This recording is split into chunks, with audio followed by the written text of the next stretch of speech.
Chegamos às quartas de final da Copa do Mundo 2026. Está acabando, gente, tá chegando ao fim, já estou com saudades. E para comemorar as quartas de final, né, vamos mudar um pouco de novo a estrutura do nosso especial Copa do Mundo. Dessa vez, comemorando as quartas de final, eu vou fazer 4 dicas de um país que tá jogando hoje. E como eu não vi nenhum filme marroquino, algo que eu preciso inclusive mudar, né, ir atrás de alguns filmes do Marrocos para conhecer um pouco do cinema deles, vocês vão ter que me ouvir falando de novo de cinema francês. Então hoje, 4 dicas de cinema francês, mas não se preocupa, hoje não vai ter um Amélie Poulain, não vai ter uma Anatomia de uma Queda, nada assim mais mainstream, e que inclusive eu já falei aqui no especial Copa do Mundo, se você está assistindo todos os dias, você já viu eu indicar esses filmes, eu vou falar de 4 filmes um pouquinho mais fora do radar, digamos assim. Então bora aí tentar trazer umas coisinhas pra você conhecer mais do cinema francês. Se você já viu Amélie Poulain, se você já viu Anatomia de uma Queda, que tal você, principalmente que gosta de filme de terror, assistir o filme Titane, da Julia Ducournau. Um dos filmes que entra dentro da nova onda extrema francesa, né, que é essa onda extrema francesa, onde vários diretores, inclusive muitas mulheres, fazem filmes de horror corporal, um horror mais visceral, aquele horror mais apelativo pro visualmente, assim, que deixa você meio horrorizado no melhor sentido da palavra. O Titane é um desses filmes, sabe? Você já olhou pra alguém e pensou, o que você passa na cabeça dela? Que é exatamente o que eu penso toda vez que eu olho pra Julia Ducournau. Ela é muito doidinha, sabe? Ela tem uns pensamentos, geram filmes muito legais, ela dirigiu outros que eu gosto bastante, mas sem dúvidas Titane é o meu favorito dela. E é um filme que, assim, ele é bem bizarro. Ele é um filme muito marcante no sentido visual mesmo da coisa, sabe? De ter todo o lance da forma como ela filma os corpos, os carros, as interações, a forma como ela bota pra debate a questão da identidade, né? O que faz nós sermos nós mesmos. É muito legal, acho que ele é um filme que tem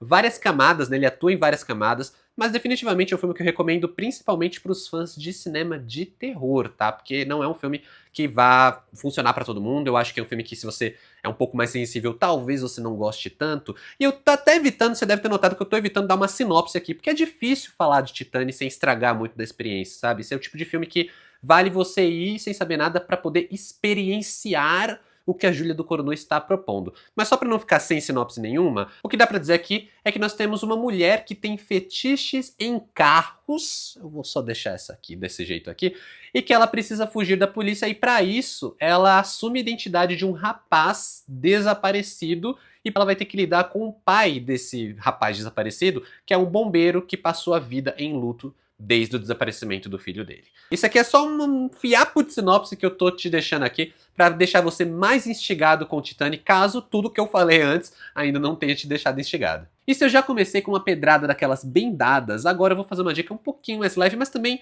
não é tão leve assim, não é leve demais, porque é um filme do Patrice Leconte chamado A Pequena Loja de Suicídios. Eu adoro esse filme. Eu amo esse título, né, pra começar. Até eu não vou ficar repetindo aqui, porque, né, não quero brincar com o algoritmo do YouTube e perder. Mas, assim, esse é um filme que me lembra muito aquele tom da família Addams, sabe? Porque ele é um filme protagonizado por uma família que eles são bem depressivos, eles são bem tristes, eles olham pro mundo de uma forma pessimista, eles... Sabe assim, a família Addams tem essa coisa também de ser mais sombria, mais dark e tal, e ser uma sátira social, né? E acho que as duas famílias, a família Addams e a família desse filme, eles têm essa questão. Só que aí, neste filme, né, que é uma animação, inclusive, que é muito legal isso, ela tem um traço muito particular, essa família, ela tem uma loja que serve para vender coisinhas que servem como métodos para desviver, digamos assim. Então tem lâminas, guilhotinas, cordas, venenos, sabe?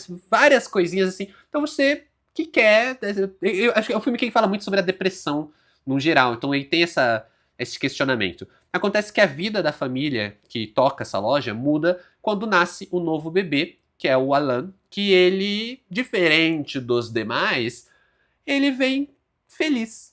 Tipo, ele não é depressivo, ele não é triste, ele não é pessimista, ele tem uma genuína e pura felicidade. Esse filme é muito legal, esse filme é muito, assim, eu achei uma animação bem diferenciada, e é raro ver alguém falando desse filme, né? Então eu trouxe aqui como uma recomendação, sempre que eu penso em cinema francês e que eu lembro de animações, eu acho que este filme, não vou repetir o título, ele vale bastante, então já fica mais aqui como a segunda indicação desse vídeo especial de Copa do Mundo.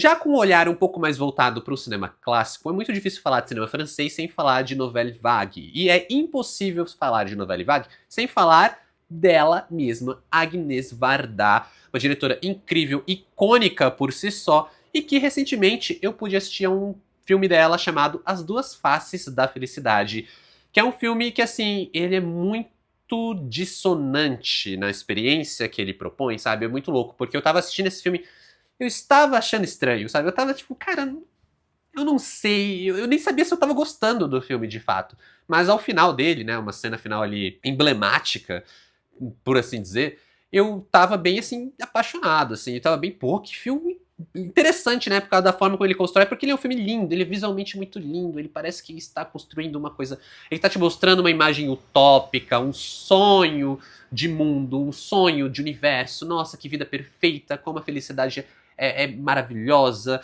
e tudo mais. Só que a história desse filme é a história de um homem que decide simplesmente ter um relacionamento fora do casamento. E sabe assim, é um filme que a Varda, ela constrói esse filme em duas camadas muito claras, sabe? Tem uma camada, como eu falei, que é muito da felicidade, da beleza, do mundo lindo e como as coisas são otimistas e maravilhosas.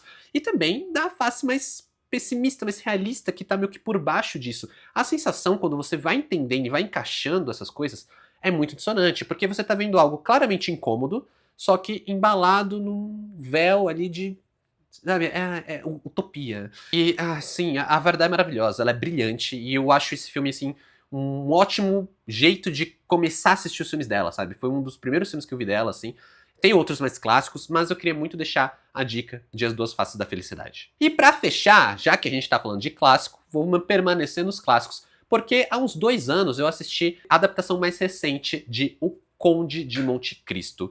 Filme dirigido pelo Alexandre de la Patelière e pelo Mathieu Delaporte. E que assim, gente, Conde de Monte Cristo, eu acho que... Eu tô arrepiando. Eu acho que é simplesmente uma das maiores histórias já escritas, assim, da literatura. Eu acho sensacional. É uma história que é, tipo, base pra trocentas outras. Eu acho que toda a história de vingança tem um pouquinho do Alexandre Dumas, né, que é o escritor do Conde de Monte Cristo, e eu gosto muito de como essa versão desses dois diretores traz essa história a um tom épico, sabe? É um tom que eu acho que faz jus ao peso, ao legado dessa história, porque é um tipo de história que todo mundo já ouviu falar. E eu gosto muito dessa versão desses dois diretores, porque eles conseguem trazer um tom épico, sabe, uma coisa grandiosa para essa trágica e clássica história que é a vingança do Edmond Dantès, depois dele ser traído e ter sido acusado por um crime que não cometeu, e aí ele volta para se vingar. Cara, assim, eu acho que é uma história incrível, ela é muito icônica, emblemática, realmente, como eu falei, na história da literatura, na história do cinema, e... Cara, eu gostei muito dessa versão. Traz uma grandiosidade muito legal, as atuações são muito boas, a direção é excelente, ele tem esse tom épico que, pra mim casa muito bem. Eu lembro que eu saí apaixonado do cinema. Tem um vídeo aqui no canal falando só desse filme, assim, tipo, onde eu analisei ele e tal, dei mais uma opinião mais completa sobre esse filme, mas eu queria muito reforçar a indicação de O Conde de Monte Cristo, que, assim, eu adorei. Eu adorei de verdade e pra mim é um filmão. Mas é isso, 4 dicas para as quartas de final da Copa do Mundo, então comenta aqui embaixo qual desses filmes você vai querer ver. Se você curtiu esse vídeo, aproveita para se inscrever no canal se você ainda não está inscrito. Se você não me conhece, aqui quem fala é o Adam, tô sempre falando de cinema aqui no canal. E de vez em quando falando de Copa do Mundo também, né? Tá acabando, tô com muita saudade. E é isso, vou deixar 2 vídeos linkados aqui para você assistir depois desse, se você tiver gostado. Como sempre, muito obrigado por assistir esse vídeo até aqui. Valeu, falou e bora pra Copa!